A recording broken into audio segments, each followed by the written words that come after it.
Friends, ఇవాళ మనం ఒక వెరీ ఇంపార్టెంట్ మార్కెట్ టాపిక్ గురించి సింపుల్గా క్లియర్గా మాట్లాడుకుందాం. మార్కెట్ సడన్గా వీక్ అవ్వడం, హెవీ వాలటిలిటీ రావడం, స్క్రీన్స్ మొత్తం రెడ్లో కనిపించడం, ఇలాంటి సిచ్యువేషన్స్లో చాలామంది ఇన్వెస్టర్స్ కన్ఫ్యూజ్ అయిపోతుంటారు అనమాట. అప్పుడు కామన్గా మైండ్లో వచ్చే క్వశ్చన్స్ ఏంటి అంటే, ఇంకా మార్కెట్ ఎక్కడ వరకు పడుతుంది, ఇప్పుడు సెల్ చేయాలా, వెయిట్ చేయాలా, లేదా ఇది ఆపర్చునిటీయా అనేవి క్వశ్చన్స్ అనేవి చాలామందికి వస్తుంటాయి అన్నమాట. ఎగ్జాక్ట్గా ఇలాంటి ఫేస్లో ఎమోషన్తో కాకుండా లాజిక్తో ఎలా థింక్ చేయాలి, అలాగే ప్యానిక్ కాకుండా ఎలా బిహేవ్ చేయాలి, డెసిషన్ తీసుకునే ముందు ఏమేం చూడాలనే పాయింట్ని స్టెప్ బై స్టెప్ సింపుల్గా అర్థం చేసుకుందాం. ఎందుకంటే మార్కెట్లో ప్రాఫిట్స్ అనేవి ఓన్లీ స్టాక్ సెలెక్షన్ వల్ల మాత్రమే రావు ఫ్రెండ్స్. కరెక్ట్ మైండ్ సెట్ ఉండాలి, అలాగే కరెక్ట్ బిహేవియర్ వల్ల మాత్రమే మనకి ప్రాఫిట్స్ అనేవి వస్తాయి. కాబట్టి ఈ వీడియోలో మనం మార్కెట్ వీక్ అయినప్పుడు ఫస్ట్ ఏం అర్థం చేసుకోవాలి, సెకండ్ది ఇన్వెస్టర్స్ కామన్గా చేసే మిస్టేక్స్ ఏంటి, థర్డ్ది సేఫ్గా ఎలా అప్రోచ్ అవ్వాలి, ఫోర్త్ది long term and short term people ఎలా డిఫరెంట్గా థింక్ చేయాలనే దాని గురించి మనం చూద్దాం. సింపుల్గా చెప్పాలంటే రెడ్ మార్కెట్లో బిగ్గెస్ట్ టెస్ట్ మన పోర్ట్ఫోలియో కాదు ఫ్రెండ్స్, మన సైకాలజీ. అది మీరు గుర్తుపెట్టుకోవాలి ఫ్రెండ్స్. మార్కెట్లో ఫాల్ వచ్చినప్పుడు ఫస్ట్ రియాక్షన్ యూజువల్లీ ఫీర్ ఉంటుంది ఫ్రెండ్స్. పోర్ట్ఫోలియో రెడ్లో కనిపిస్తే టెన్షన్ రావడం అనేది న్యాచురల్. కానీ ఇన్వెస్టింగ్లో మోస్ట్ ఇంపార్టెంట్ స్కిల్ ఎమోషన్ కాదు, ఎమోషన్ కంట్రోల్. మీకు అది గుర్తుపెట్టుకోవాలి ఫ్రెండ్స్. ఎందుకంటే మార్కెట్ కరెక్షన్స్ అనేవి కొత్త విషయం అయితే కాదు కదా. హిస్టరీ చూస్తే స్ట్రాంగ్ బుల్లిష్ మార్కెట్లో మధ్యలో కూడా టెంపరీగా కరెక్షన్స్ అనేవి రెగ్యులర్గా వస్తుంటుంటాయి. అది కామన్. అది మార్కెట్ స్ట్రైట్ లైన్లో ఎప్పుడు కూడా మూవ్ అవ్వదు ఫ్రెండ్స్, మీ అందరికీ తెలిసిందే. కానీ కొన్నిసార్లు ప్రెజర్ క్రియేట్ అవ్వడానికి రీజన్స్ డిఫరెంట్గా ఉంటాయి ఫ్రెండ్స్. అందులో ఫస్ట్ది ఏంటి, గ్లోబల్ మార్కెట్ క్యూస్, అండ్ సెకండ్ది క్రూడ్ ఆయిల్ ప్రైస్ మూమెంట్, థర్డ్ది ఇంట్రెస్ట్ రేట్ ఎక్స్పెక్టేషన్స్, ఫోర్త్ది ఇన్వెస్టర్ సెంటిమెంట్ చేంజెస్ మాట. కానీ ఇంపార్టెంట్ పాయింట్ ఏంటి అంటే, కరెక్షన్ వచ్చిందంటే మార్కెట్ స్టోరీ కంప్లీట్గా అయిపోయిందని అర్థం కాదు ఫ్రెండ్స్. చాలాసార్లు కరెక్షన్స్ మార్కెట్ని హెల్దీగా రీసెట్ చేయడానికి హెల్ప్ చేస్తుంటాయి. ఎక్సెస్ వాల్యుయేషన్ కూల్ అవుతుంది, వీక్ హ్యాండ్స్ ఎగ్జిట్ అయిపోతే స్ట్రాంగ్ ఇన్వెస్టర్స్కి ఆపర్చునిటీ ఇస్తుంది అన్నమాట. సింపుల్గా చెప్పాలంటే మార్కెట్ ఫాల్ అంటే ఆల్వేస్ డేంజర్ సిగ్నల్ కాదు ఫ్రెండ్స్, కొన్నిసార్లు అది న్యాచురల్ సైకిల్లో ఒక పార్ట్ అన్నమాట. ఫ్రెండ్స్, ఇలాంటి మార్కెట్ సిచ్యువేషన్స్లో ఫస్ట్ రూల్ ఏంటి అంటే ప్యానిక్ డెసిషన్స్ని మనం అవాయిడ్ చేయాలన్నమాట. మార్కెట్ ఫాస్ట్గా పడిపోతుందని చెప్పి ఇమీడియట్గా రియాక్షన్ యూజువల్లీ సెల్ చేయాలని చెప్పి ఫీల్ వస్తుంది అన్నమాట, అందరికీ వస్తుంది. అది ఈజీ డెసిషన్ లాగా అనిపించవచ్చు, కానీ కరెక్ట్ డెసిషన్ అదే అని చెప్పి గ్యారంటీ ఉండదు ఫ్రెండ్స్. ఇన్వెస్ట్మెంట్ డెసిషన్ తీసుకునే ముందు కొన్ని ఇంపార్టెంట్ క్వశ్చన్స్ అయితే అడగాలి.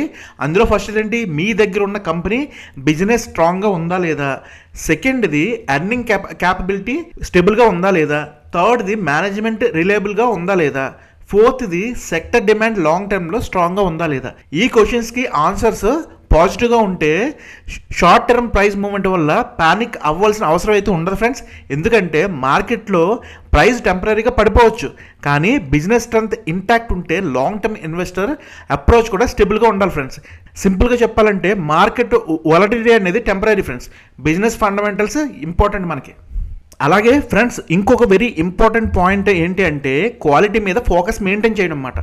మార్కెట్ క్రాష్ టైంలో వీక్ బిజినెసెస్ మరియు స్ట్రాంగ్ బిజినెసెస్ రెండూ కలిసి పడిపోతుంటాయి అన్నమాట. ఎందుకంటే ప్యానిక్ ఫేస్లో ఇన్వెస్టర్స్ డిఫరెన్స్ చూడకుండా సెల్ చేయడం స్టార్ట్ చేసేస్తారు, కానీ రికవరీ ఫేస్ స్టార్ట్ అయ్యాక రియల్ డిఫరెన్స్ క్లియర్గా మనకు కనిపిస్తుంది. వీక్ కంపెనీస్ యూజువల్లీ స్లోగా రికవరీ అవుతాయి, లేదా కొన్ని కేసెస్లో రికవరీ కూడా అవ్వకపోవచ్చు. కానీ స్ట్రాంగ్ బిజినెసెస్ మాత్రం టైంతో మళ్ళీ గ్రోత్ ట్రాక్లోకి వచ్చేస్తాయి అన్నమాట. అందుకే ఇన్వెస్టర్స్కి రియల్ ప్రొటెక్షన్ చీప్ ప్రైస్ కాదు ఫ్రెండ్స్, క్వాలిటీ. కంపెనీని ఎవాల్యుయేట్ చేసేటప్పుడు కొన్ని ఫ్యాక్టర్స్ అనేవి చాలా ఇంపార్టెంట్. అందులో ఫస్ట్ది strong balance sheet, second proven business model, third consistency earning history, fourth వచ్చి లాంగ్ టర్మ్ గ్రోత్ విజిబిలిటీ. ఈ క్వాలిటీస్ ఉన్న కంపెనీస్ని ఇన్వెస్టర్స్ డిఫరెంట్ ప్రాస్పెక్టివ్లో చూడాలి ఫ్రెండ్స్. సింపుల్గా చెప్పాలంటే మార్కెట్ కరెక్షన్ అనేది టెంపరీయే, క్వాలిటీ బిజినెస్ లాంగ్ టర్మ్లో వాల్యూ క్రియేట్ చేస్తుంది ఫ్రెండ్స్. మీరు అది అర్థం చేసుకోవాలి ఫ్రెండ్స్. ఎస్ఐపి లేదా గ్రాడ్యువల్ ఇన్వెస్టింగ్ చేస్తున్న వాళ్ళకి ఇంకొక ఇంపార్టెంట్ లెసన్ అయితే ఉంటుంది. మార్కెట్ డౌన్ ఫేస్లో చాలామంది ఫియర్ వల్ల ఇన్వెస్టింగ్ అనేది స్టాప్ చేస్తారన్నమాట. ప్రైజెస్ పడిపోతున్నాయని చూసి వెయిట్ మోడ్లో ఉంటారు, కానీ డిసిప్లైన్ ఇన్వెస్టర్స్ ఎవరైతే ఉంటారో వాళ్ళ అప్రోచ్ అనేది డిఫరెంట్గా ఉంటుందన్నమాట. వాళ్ళు మార్కెట్ టైమింగ్ని ట్రై చేయకుండా టైం యూజ్ చేసుకుని స్ట్రాగ్డ్గా అకామిడేషన్ బిల్డ్ చేస్తారన్నమాట. ఎందుకంటే మార్కెట్ లో లెవెల్స్లో కొన్న ఇన్వెస్ట్మెంట్ ఇమీడియట్గా బెనిఫిట్ ఇవ్వకపోవచ్చు, కానీ చూపించకపోవచ్చు. లాంగ్ టర్మ్లో యావరేజ్ ప్రైజెస్ అనేవి అడ్వాంటేజెస్ క్రియేట్ చేస్తాయి. కాబట్టి ఇన్వెస్టింగ్లో ఇంపార్టెంట్ ప్రిన్సిపల్ ఏంటి అంటే వన్ షాట్ అగ్రెసివ్ బయింగ్ కన్నా ప్లాన్డ్ బయింగ్ అనేది బెటర్. గ్రాడ్యువల్ ఇన్వెస్టింగ్ వల్ల ఫస్ట్ది ఏంటి, రిస్క్ స్ప్రెడ్ అవుతుంది. సెకండ్ది యావరేజ్ కాస్ట్ ఇంప్రూవ్ అవ్వచ్చు. థర్డ్ది వచ్చి ఎమోషనల్ డెసిషన్స్ అనేవి రెడ్యూస్ అవుతాయి అన్నమాట. ఇంకా సింపుల్గా చెప్పాలంటే discipline and patience equal to long term investing success అన్నమాట. ఇది మీరు గుర్తుపెట్టుకోవాలి. అండ్ ఫ్రెండ్స్, ఇక్కడ ఒక ఇంపార్టెంట్ కాజ్ అని కూడా గుర్తుపెట్టుకోవాలి. మార్కెట్ పడిపోయిన ప్రతి స్టాకు ఆటోమేటిక్గా ఆపర్చునిటీ కాదు ఫ్రెండ్స్. కొన్ని స్టాక్స్ జెన్యూన్ బిజినెస్ వీక్నెస్ వల్ల పడిపోతాయి. ఎగ్జాంపుల్కి కంపెనీ ఎర్నింగ్స్ స్లో అవ్వడం, డెబిట్ ఎక్కువ అవ్వడం, లేదా సెక్టర్ డిమాండ్ తగ్గిపోవడం. ఇంకో సైడ్ కొన్ని స్టాక్స్ ఓవర్ వాల్యుయేషన్ నుంచి కరెక్షన్ ఫేస్ చేస్తాయన్నమాట. అంటే ప్రైస్ బిజినెస్ వాల్యూ కన్నా చాలా ఎక్కువ వెళ్ళినప్పుడు ఏంటంటే మార్కెట్ న్యాచురల్గా అడ్జస్ట్ చేస్తుంది అన్నమాట. కాబట్టి ప్రైస్ పాల్ చూసి చీప్ అని ఎజ్యూమ్ చేసుకోవడం అన్నది చాలా డేంజర్ అన్నమాట. ఇన్వెస్టర్స్కి ఇంపార్టెంట్ స్కిల్స్ ఏంటి అంటే అనాలిసిస్, ఎగ్జైట్మెంట్ కాదు ఫ్రెండ్స్. స్టాక్ ఎవాల్యుయేట్ చేసేటప్పుడు కొన్ని ఫ్యాక్టర్స్ క్లియర్గా చూడాలన్నమాట. అవేంటి, ఫస్ట్ది వచ్చి సెక్టర్ స్ట్రెంత్, సెకండ్ది వాల్యుయేషన్ కంఫర్ట్, థర్డ్ది ఎర్నింగ్ విజిబిలిటీ, ఫోర్త్ది వచ్చి ఓవరాల్ మార్కెట్ స్ట్రక్చర్. ఈ ఫ్యాక్టర్స్ పాజిటివ్గా ఉంటే ఫాల్ అనేది హెల్దీ కలెక్షన్ అవ్వచ్చు అన్నమాట. కానీ బిజినెస్ వీక్ ఉంటే ఫాల్ వార్నింగ్ సిగ్నల్ కూడా అవ్వచ్చు. సింపుల్గా చెప్పాలంటే మార్కెట్లో ఆపర్చునిటీ ఐడెంటిఫై చేయాలంటే పేషెన్స్ అండ్ అనాలిసిస్ రెండు ఇంపార్టెంట్ మనకి. ఫ్రెండ్స్, మార్కెట్లో ఇంకొక ఇంపార్టెంట్ రియాలిటీ ఏంటి అంటే నాయిస్ చాలా ఎక్కువ ఉంటుంది ఫ్రెండ్స్, ఎస్పెషల్లీ వొలటైల్ ఫేస్లో. అంటే ఫర్ ఎగ్జాంపుల్ అందులో ఫస్ట్ చూసుకున్నాం అనుకోండి, సోషల్ మీడియా ఒపీనియన్స్ ఉంటాయి, ర్యాండమ్ కమెంట్స్ వస్తాయి, బోల్డ్ ప్రొడక్షన్స్ వస్తాయి, ఫీర్ బేస్డ్ హెడ్లైన్స్ ఉంటాయి. ఇవన్నీ కలిసి ఇన్వెస్టర్స్ మైండ్లో క్లారిటీని డిస్టర్బ్ చేస్తాయి అన్నమాట. కానీ సక్సెస్ఫుల్ ఇన్వెస్టర్స్ యూజువల్లీ నాయిస్ని ఫాలో అవ్వరు ఫ్రెండ్స్. వాళ్ళకి ఒక డిఫైన్డ్ ప్రాసెస్ ఉంటుంది, వాళ్ళకి పేషెన్స్ ఉంటుంది, అండ్ ప్రతి స్మాల్ మూవ్కి ఇమీడియట్గా రియాక్ట్ అవ్వాల్సిన అవసరం కూడా ఉండదు. ఇలాంటి మార్కెట్ ఫేసెస్లో బెస్ట్ అప్రోచ్ ఏంటి అంటే సైలెంట్గా అబ్జర్వ్ చేయడం, ఫ్యాక్ట్స్ని అనలైజ్ చేయడం, సెలెక్టివ్గా యాక్ట్ చేయడం అన్నమాట.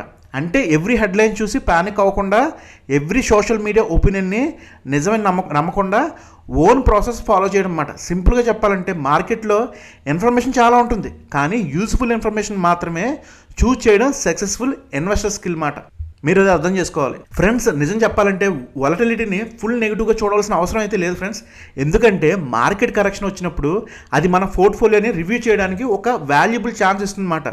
ఇలాంటి ఫేస్లో మనం కొన్ని ఇంపార్టెంట్ క్వశ్చన్స్ని అడగాలన్నమాట. ఏంటి, ఇవి హోల్డ్ చేయడానికి వస్తున్న స్టాక్సా కాదా, ఇవి వీక్ బిజినెసెస్సా, ఇక్కడ ఎక్స్పోజర్ రిడ్యూస్ చేయాలా వద్దా, ఇక్కడ ఫ్యూచర్ వాచ్ లిస్ట్ ప్రిపేర్ చేయాలా వద్దా. నార్మల్గా బుల్ ఫేస్లో చాలాసార్లు ఈ క్లారిటీ రాదు ఫ్రెండ్స్. ఎందుకంటే ప్రైజెస్ పెరిగిపోతూ ఉంటాయి, ఆల్మోస్ట్ అన్ని స్టాక్స్ కూడా మంచిగానే కనిపిస్తాయి. కానీ కరెక్షన్ ఫేస్లోనే real strength and real weaknesses క్లియర్గా బయటకు వస్తుంటాయి అన్నమాట. అందుకే మార్కెట్ ఫాల్ని జస్ట్ లాస్ ఫేస్లో కాకుండా లెర్నింగ్ ఫేస్లో కూడా మనం చూడాలి ఫ్రెండ్స్. దీన్ని సింపుల్గా చెప్పాలంటే వాలటిలిటీ మనకి పెయిన్ ఇచ్చిన క్లారిటీ కూడా ఇస్తుంది ఫ్రెండ్స్. కరెక్ట్గా యూజ్ చేసుకుంటే ఈ ఫేస్ ఫ్యూచర్ బెటర్ డెసిషన్స్కి బేస్ అవుతుంది. ఇది గుర్తుపెట్టుకోవాలి మీరు. అలాగే ఫ్రెండ్స్, లాంగ్ టర్మ్ ఇన్వెస్టింగ్లో పేషెన్స్ అనే క్వాలిటీ చాలా అండర్ రేటెడ్. చాలామంది ఇన్వెస్టర్స్ ఇమీడియట్ కంఫర్ట్ కోసం డెసిషన్స్ తీసుకుంటారు. మార్కెట్ పడిపోతే టెన్షన్స్ వల్ల క్విక్గా సెల్ చేయడం ఈజీ అనిపిస్తుంది. కానీ రియాలిటీ ఏంటి అంటే వెల్త్ క్రియేషన్ మోస్ట్లీ అన్కంఫర్టబుల్ ఫేసెస్ని డిసిప్లైన్తో క్రాస్ చేసిన వాళ్ళకి ఎక్కువ జరుగుతుంటుంది. మార్కెట్లో ఫీర్ పీక్లో ఉన్న టైంలో క్లారిటీ మెయింటైన్ చేయడం అంత ఈజీ కాదు ఫ్రెండ్స్. కానీ ఎగ్జాక్ట్లీ అదే మూమెంట్లో ఇన్వెస్టర్ మెచ్యూరిటీ టెస్ట్ అనేది ఉంటుంది friends. Strong investors usually short term నాయిస్ని ఇగ్నోర్ చేసి లాంగ్ టర్మ్ స్టోరీ మీద ఫోకస్ మెయింటైన్ చేస్తారు. ఎందుకంటే మార్కెట్స్లో బిగ్గెస్ట్ రివార్డ్స్ యూజువల్లీ పేషెన్స్తో వెయిట్ చేసిన ఇన్వెస్టర్స్కి మాత్రమే వస్తాయి ఫ్రెండ్స్. దీన్ని సింపుల్గా చెప్పాలంటే మార్కెట్లో ఇంటెలిజెన్స్ కన్నా పేషెన్స్ కొన్నిసార్లు ఎక్కువ ఇంపార్టెంట్. ఫైనల్గా సింపుల్ టేక్అవే ఏంటంటే ఫ్రెండ్స్, మార్కెట్ వీక్గా ఉంది కాబట్టి ప్యానిక్ అవ్వకండి. అలా అని చెప్పి బ్లైండ్గా బై కూడా చేయకండి. అలా అని చెప్పి బ్లైండ్గా సెల్ కూడా చేయకండి ఫ్రెండ్స్. బెస్ట్ అప్రోచ్ ఏంటంటే కామ్గా ఉండండి, పోర్ట్ఫోలియోని రివ్యూ చేయండి, క్వాలిటీ స్టాక్స్ని ఐడెంటిఫై చేయండి, స్ట్రాటజీ అప్రోచ్ మెయింటైన్ చేయండి, లాంగ్ టర్మ్ వ్యూని మర్చిపోకండి ఫ్రెండ్స్. మార్కెట్ కరెక్షన్లో బిగ్గెస్ట్ అడ్వాంటేజ్ ఏంటి అంటే మనం మన డెసిషన్స్ని బెటర్గా రిఫైన్ చేసుకోవచ్చు. సింపుల్గా చెప్పాలంటే ప్యానిక్కి ప్లేస్ ఇవ్వకుండా ప్రాసెస్ని ఫాలో అవ్వాలి. అదే స్ట్రాంగ్ ఇన్వెస్టర్స్ మైండ్ సెట్ మాట. ఫ్రెండ్స్, మార్కెట్ ఎప్పుడు కూడా స్ట్రైట్ లైన్లో మూవ్ అవ్వదు ఫ్రెండ్స్. అప్ అండ్ డౌన్స్ అనేవి మార్కెట్ జర్నీలో కామన్ పార్ట్ మాట. కానీ క్లారిటీ, పేషెన్స్, డిసిప్లిన్ ఉన్న ఇన్వెస్టర్స్కి ఇలాంటి ఫేసెస్ వీక్నెస్ కాదు ఫ్రెండ్స్, స్ట్రాంగ్ ఫౌండేషన్ లాగా వర్క్ అవుతాయి. ఎందుకంటే వాలటిలిటీ టైంలో మనం మన మైండ్ సెట్ని ఇంప్రూవ్ చేసుకోవచ్చు, ప్రాసెస్ని స్ట్రెంథన్ చేసుకోవచ్చు, బెటర్ క్వాలిటీ ఆపర్చునిటీస్ని ఐడెంటిఫై చేసుకోవచ్చు. కాబట్టి ఫైనల్ లెసన్ ఏంటంటే ఫీర్ మీద కాదు, ప్రాసెస్ మీద నమ్మకం పెట్టుకోవాలి. మనం ఎమోషన్స్తో రియాక్ట్ అవ్వకుండా క్లియర్గా థింక్ చేసి డిసిప్లైన్డ్గా యాక్ట్ చేస్తే మనం బెటర్ ఇన్వెస్ట్మెంట్ డెసిషన్ని తీసుకోగలుగుతాం అన్నమాట. సో మీకు ఈ వీడియోలో ఎటువంటి డౌట్స్ ఉన్నా కూడా ఈ వీడియో కింద కమెంట్ బాక్స్లో మీ క్వరీస్ని పోస్ట్ చేయండి. మీకు తొందరగా రిప్లై ఇవ్వడానికి అయితే నేను ట్రై చేస్తాను ఫ్రెండ్స్. అలాగే ఈ వీడియో నచ్చినట్లయితే లైక్ చేయండి, షేర్ చేయండి. మళ్ళీ వచ్చే వీడియోలో కలుద్దాం. All the best, take care friends.